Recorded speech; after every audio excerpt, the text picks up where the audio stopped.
we were talking about logic families. We had talked about CMOS. Then we had talked about some prelim families like RTL or DTL. And we had talked about TTL. And then we discussed the totem pole configuration of TTL, their characteristics and all. I thought it's worth mentioning few more things in logic families, because these are the things which will help you in interfacing. Okay, so another thing is like if you have multiple devices or the outputs of the gates, if they are totem pole outputs, then they cannot be connected on the same point. This is what is shown over here. This is one output and this is second output. If you short them on a wire, then this, if you try and see through your logic probe, this node will neither be high nor be low. It could be any voltage in between. And if it will depend upon what is the voltage, will depend upon what are the voltages here, what are the voltages being driven here, what are the impedances, and so many things. So it cannot be predicted straight away. Okay, especially if both the gates are driving a different output. For example, as shown over here, if this gate is trying to put a 1 and this gate is trying to sink the current and putting a 0. So it is trying 1, it is trying 0. It is resistive division between these two, and depending on what is the resistance here and what is the resistance here, you will get some value over here. So in case you want to connect a load directly to a gate, what can you do? So one solution is that you do not use a active pull-up transistor. Now here, this is the active pull-up transistor over here in the gate.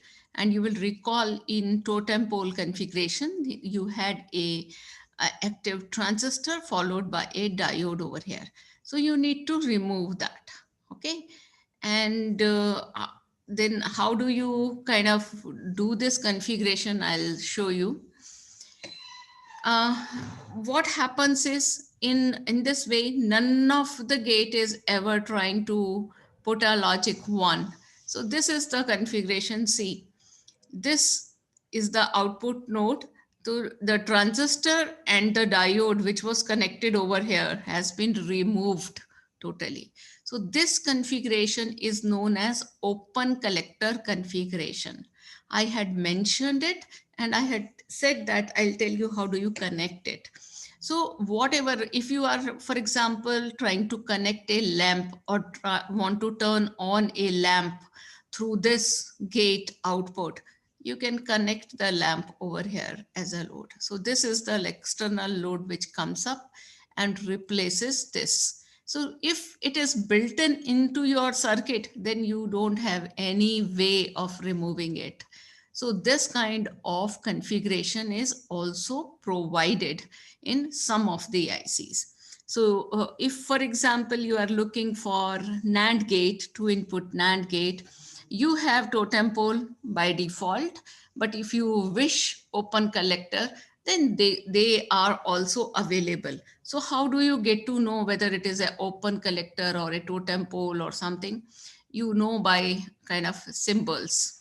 Okay, so for all the wired or and kind of operations, you can connect all the open collector gates and you can do a wired and realization.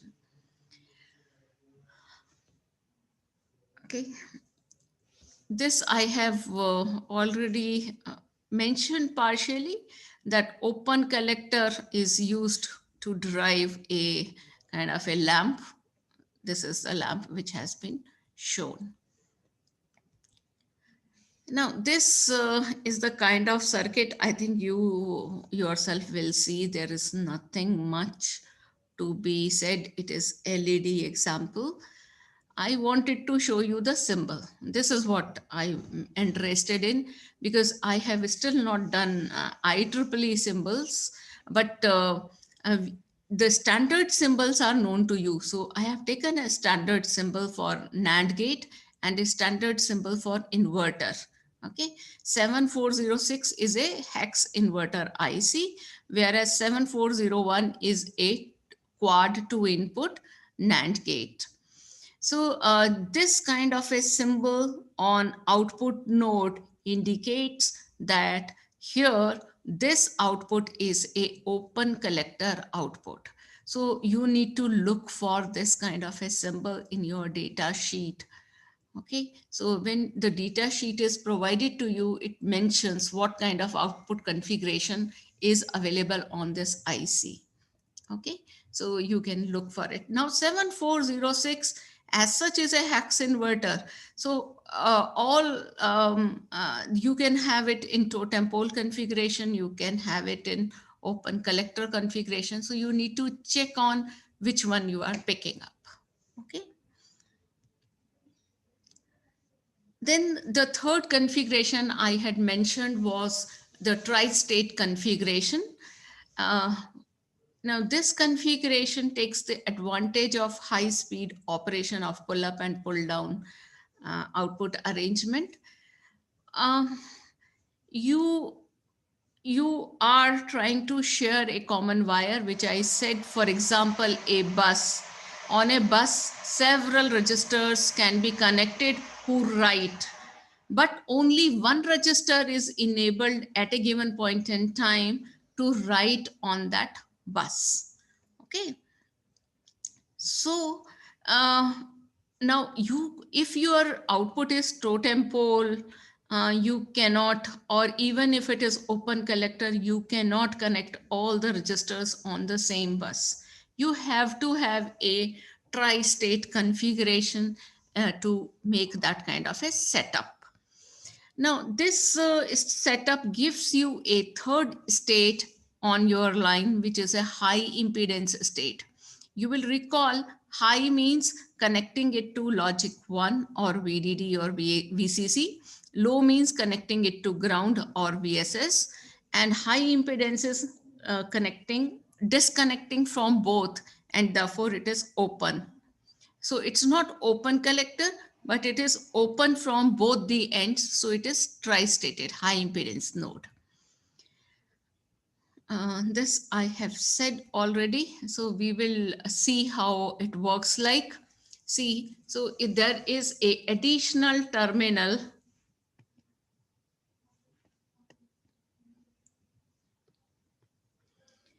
See, this is the additional terminal OE. So whenever OE is enabled, now here it is high enabled. So whenever OE is equal to 1, it behaves like a normal inverter. For input low, okay, this path turns on and output becomes high. For input high, this path turns on and the output becomes low. But the difference comes in is when the OE is equal to 0. When OE is equal to 0, see this configuration, this OE is 0. So this is disabled, which means both the switches are off. Neither it is connected to high nor it is connected to low. And therefore, this output node is a high impedance node. Okay, so if you connect several high impedance nodes together, there is no issue. Only what happens is now, if you are having multiple registers which are to be connected on the same bus, all are tri-stated, only one of them is enabled, which writes on that bus. All others are disconnected from the bus. So they are neither writing 0 nor 1. Okay, so that is how you realize a bus system using this tri-state property of the gate. So that is why all the tri-state ICs can be connected together, or the outputs can be connected together, and only one will be enabled at a time. Now, this is one example of a octal D-type flip-flop register IC with tri-state outputs available. There are plenty of others which are available. Okay, one only needs to check. This is the kind of logic or state diagram you will see when enable is low. Um, this is, see, this one is low enable. So whenever enable is low, X is A. So it is a buffer, direct buffer, non-inverting buffer. So X gets the value of A whenever enable is equal to 0. And if enable is high, that means inactive. So this node is on high impedance state. Whereas this is a high enable buffer. So X is equal to A whenever enable is equal to 1. And whenever enable is equal to 0, you get a high impedance output. I think it's all clear. You can have inverting buffers, you can have non-inverting buffers. Okay, so this is a non-inverting buffer. So the symbol, now note, this is what I wanted to tell you. This symbol tells that this is a tri-state node. Okay, this output is a tri-state node. And if you are using only a buffer, you know only one output is there. So if it is a tri-state, so there is no question of selecting which output. It could happen if you have multiple outputs in a IC or in any functionality. Maybe some outputs are tri-state, some others are not. Okay, it could happen. So always look for the proper symbol for tri-state or open collector, because otherwise by default it is taken as a totem pole in TTL configuration. It's in CMOS, the situation is different. I think we will not go into this. I think I'll skip this. I'll make this available. If you wish to read, you can read. I am not intending to do ECL either.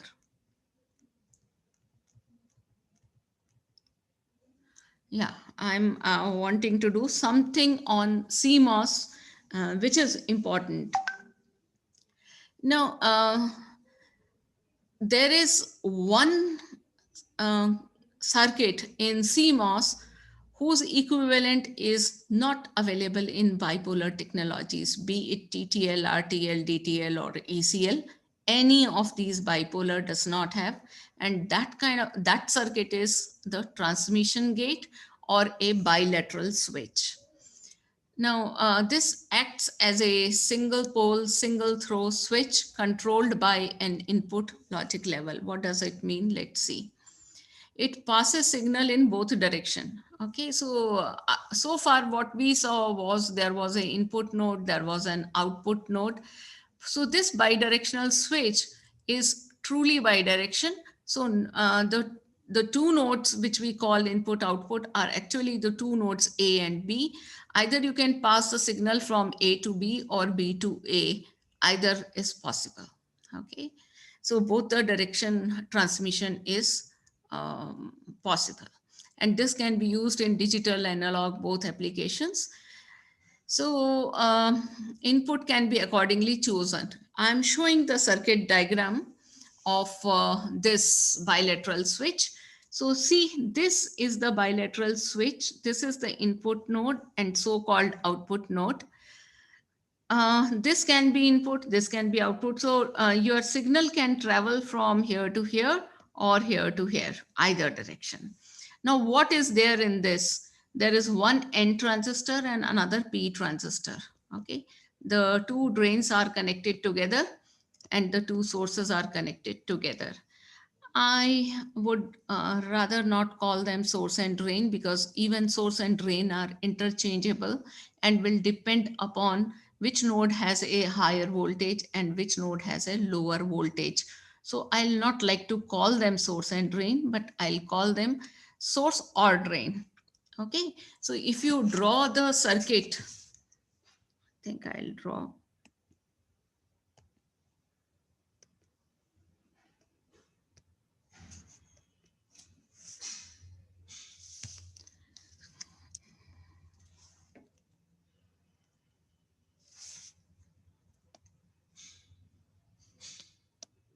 See, this is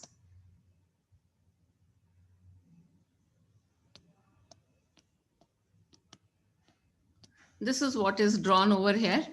And if this is, you can see, is connected to control, and this end is connected to control bar, because the two switches are complementary. So if C is high, this will turn on, C bar will become low, and therefore this also will be on.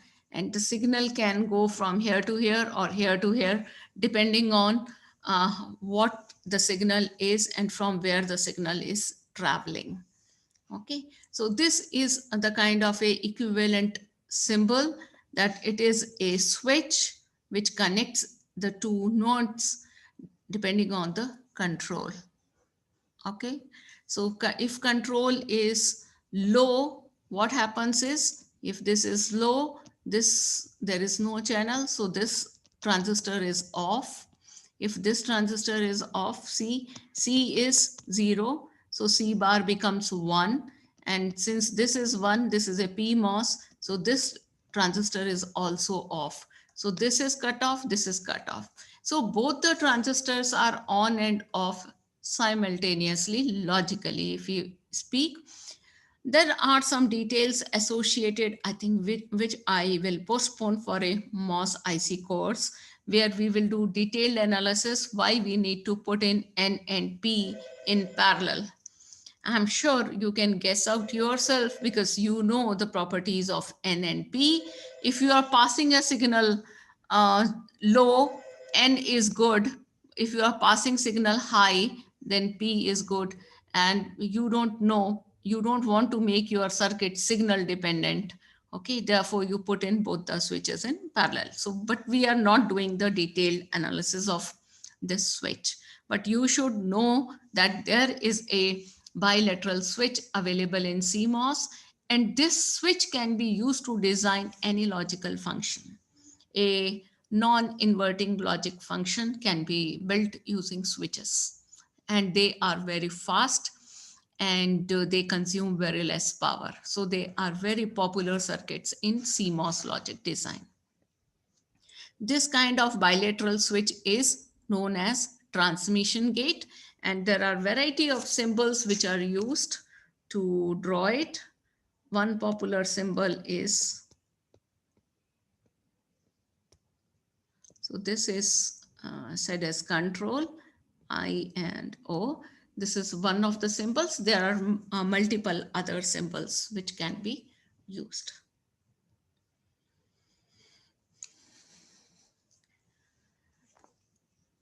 This is one example which I have shown, a quad bilateral switch standard IC, which is available in CMOS technology. And the equivalent of it, which is TTL compatible, is this one IC. And you can see it has a input node, a output node, and it is written out/in. It is written as in/out. Okay, if you send the signal from here, you can receive the signal from here. If you are sending signal from here, you can receive the signal from here. So these are IO kind of nodes. Okay, and there is a control associated with each of the switch.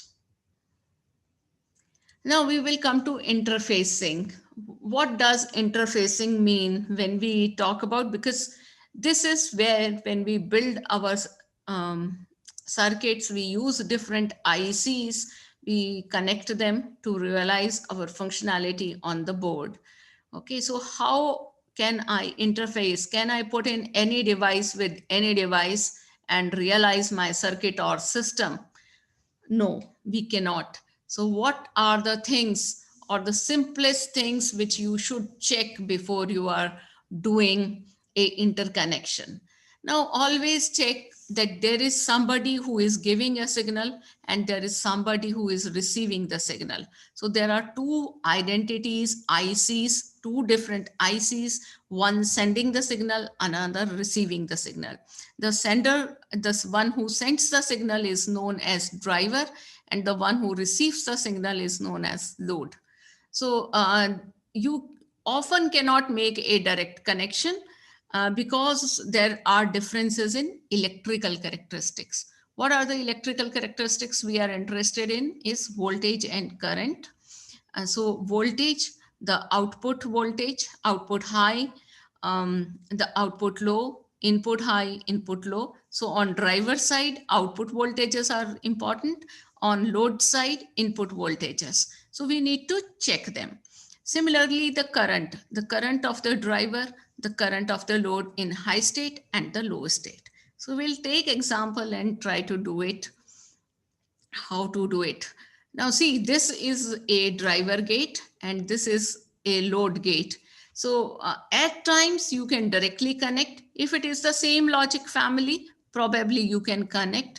If you are not trying to exceed the fan out, if you want to increase the fan out, then you have to build an interface circuit. But let's take an example where maybe this IC is different and this IC is different technology or different logic family. Then what should I check for? One is the output high, which is coming from the driver. This high value should be higher than this high acceptable and should still maintain some noise margin. Now, what noise margin I'm talking about here? Because I am building a circuit. If my circuit will have noise tolerance of 0, my system will definitely fail. So I normally keep my, I think based on my application, we decide on what is the minimum noise margin required in my circuit. So I must have this VOH higher than this value plus the noise margin which I am looking for. Similarly here, this should be low enough to accommodate that noise margin so that VOL plus noise margin should still be lower than the this voltage which is acceptable as low. So if this is met, there is no interface required. Okay, no interface required from voltage point of view. The other parameter which we need to check is similarly the current. How much current this is able to drive in high state and how much current is required by this gate to the input current to maintain a high state. So this current should be larger than this current, then it's okay. Similarly, low current of the driver should be the more than the low driving low current, the load low current requirements. So we will take an example and we will see in a minute. Now, if it happens like this, that VOH is not meant, it is not higher than the VIH, which is minimum required, then you need to put in a interface. It's not correct. Even here, if you're, this is VO. This is not VIH.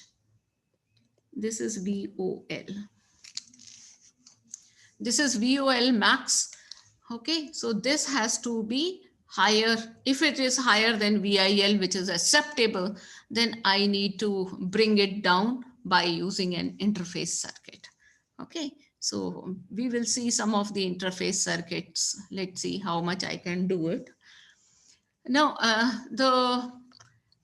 this condition I have already set. We will use this table later. Let's take this example. Now, I'm taking an example where TTL is driving CMOS, let's say.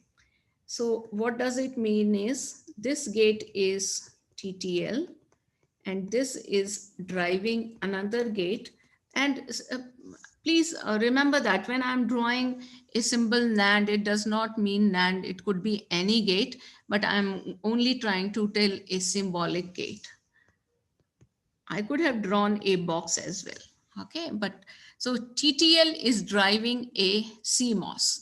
Now let's pick up one of the TTL families. Let's say this is the TTL family. So this gate belongs to And let's say this is the most popular CMOS family to which my gate belongs to.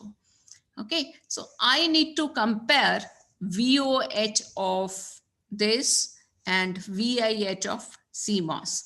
Now see VOH of TTL, the third entry, 2.4.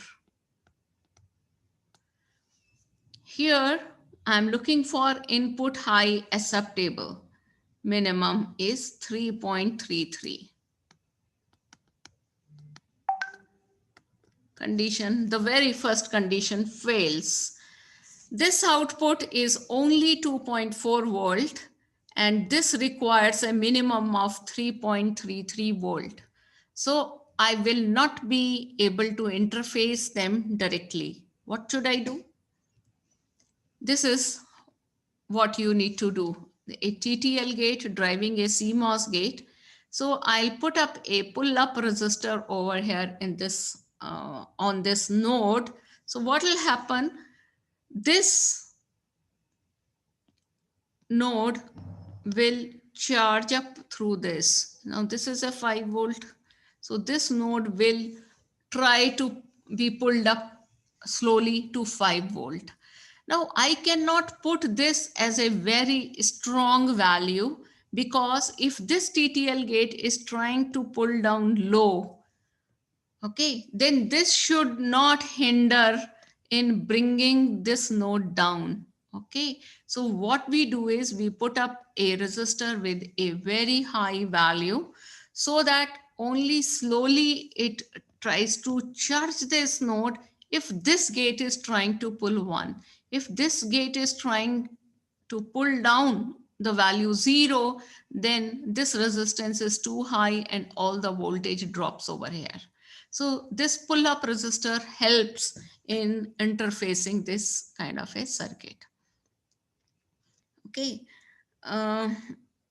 Now let's see another. Let's check on other values as well. VOL of TTL. This is VOL 0.4. And here acceptable value is 1.67.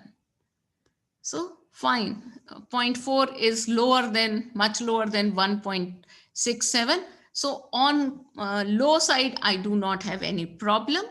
Then we must check on the current.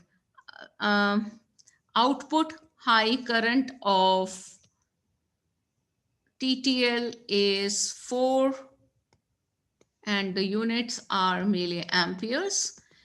Input high current required by CMOS is 1 microampere. Okay, so it's too low than 4 milliamps. So I do not have any issue. Now see IOL required or supplied by TTL is 16 milliampere. And this CMOS IC requires again 1 microampere. So I do not have any problem in any of these things. Okay, so if my TTL is driving a CMOS, and here I have assumed that both have the same power supply. If there is a power supply difference, I'll come to in the next few slides. What do you do? Okay, now let's take the other case when you have a CMOS driving a TTL gate. Now again, I need to check the values. Now I should check the value. VOH in CMOS is 4.95. VIH with TTL is 2 volt. So this is much higher than this. Fine, no issues. VOL of CMOS is 0.05 and VIL of TTL is 0.8. So this is also okay, no problem. IOH given by CMOS is 0.51 milliampere, and IIH required by TTL is 40 microamperes. So even this is not a issue. IOL given by this is 0.51 milliampere, and TTL requires IIL of 1600 microampere, which means 1.6 milliampere. Failed. I cannot connect it directly. Now see, this requires a much more current. Okay, so what will you do is you will connect over here a buffer or a driver. I'll check out what is the driver number. It's available somewhere in my PPT as well. So you need a current driver. You need to interface it through a buffer.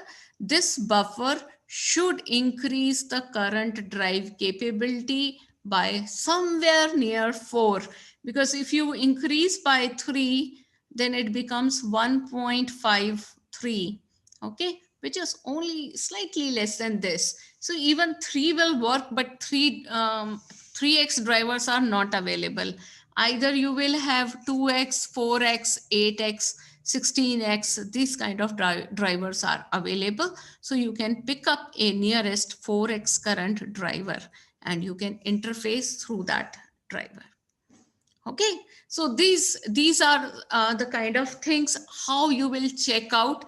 These are the 4 parameters you will check. So whatever is the technology, maybe even you are interfacing one TTL with other TTL technology, even then they have variation in current and voltages. So if they are not meeting, please check it. If for a voltage you need to pull up the voltage levels or pull down the voltage level for low, or to increase the current you need a current driver. Okay, so this is only an equivalent circuit, not very important.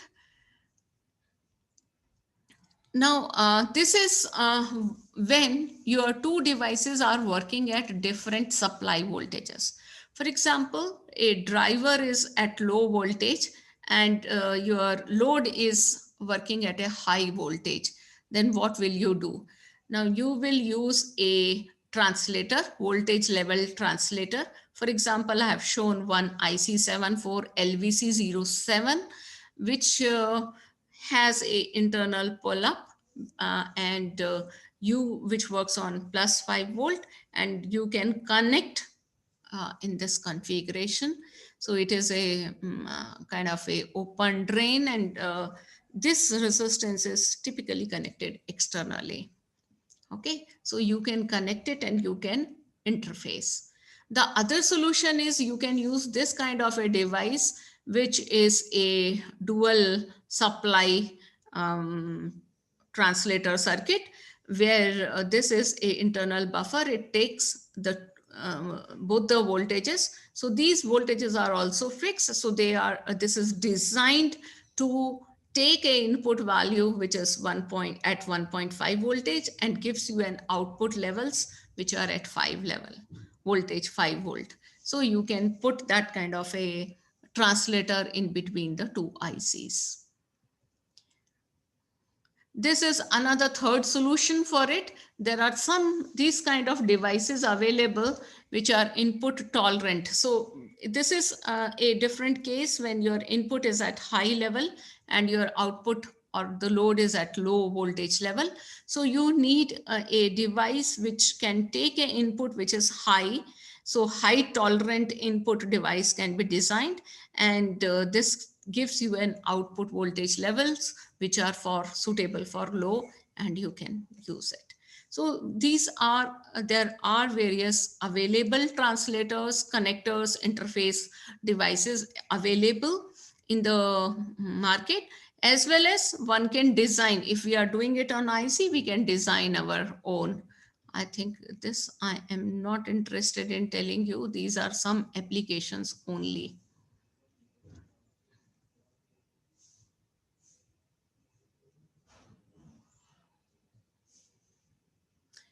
Yeah, that's it. I like to do today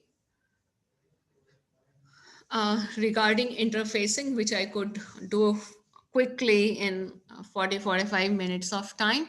I'm sure it'll give you a glimpse. I can make this PPT also available if required. I'll upload the lecture which I have taken today, and I'll also upload the Friday lecture. Now what is pending is only hazards. So if you feel interested, you can tell me. So I kind of ask you, uh, Pranav, Dhruval, Yes, ma'am. 2, 3 of you, the CRs, other CRs are also not visible in the class. Okay, so if you people think that I should take a class on hazards, let me know. I can schedule it, and I can Yes, tell you ma'am. what are hazards and how do you do a hazard free design. Yes, ma'am. रख लो ma'am class. बताओ कब रखना चाहोगे? Ma'am कल ही रख लो 25. कल 10:30? Okay ma'am. ठीक है, दो मैम पीपीटी शेयर कर देना इसकी. ठीक है, ठीक है, ओके मैम. कर दूंगी. Thank. Okay, okay, then I stop over here. If there are any questions, you people can let me know. Okay, have a good day and best of luck for your exams. So we will meet tomorrow 10:30 again.